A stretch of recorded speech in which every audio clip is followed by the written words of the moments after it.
Your Excellencies, ladies and gentlemen, I would like to extend my appreciation to Sweden and Switzerland and the United Nations for organizing this event and allowing the space to share the perspective of Yemeni civil society organizations.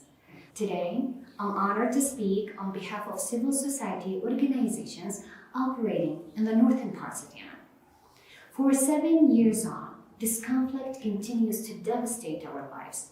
Millions of families have continued bearing unimaginable conditions, more felt by women and children, who make up to 80% of the 4 million internally displaced people.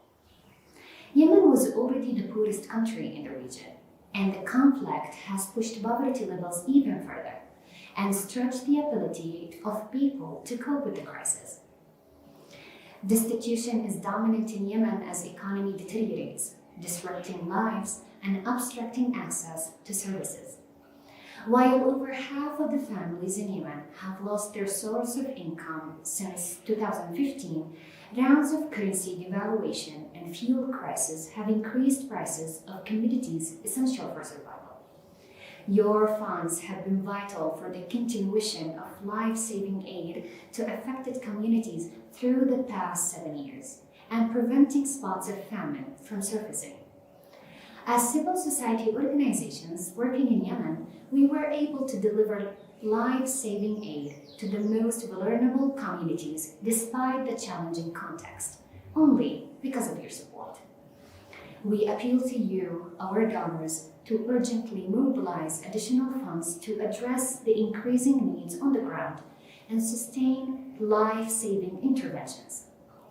As frontline workers coming face to face with the reality every day, we call for initiating early recovery programming, scaling up programs that focus needs on vulnerable groups, enhancing access of services, addressing gender inequality, and strengthening resilience so that people can generate income and become less dependent on emergency aid. Making funds available for specialized protection and psychosocial support programs, as well as initiating programs to strengthen the social fabric. Increasing peace-building programs, investing in empowering civil society organizations, and thus creating a strong foundation for peace initiatives. And most importantly, supporting women across all sectors. Local actors, of particularly women-led local actors, must be supported and be represented in the coordination mechanisms and decision-making platforms. Supporting safety and security of frontline workers as duty of all humanitarian actors.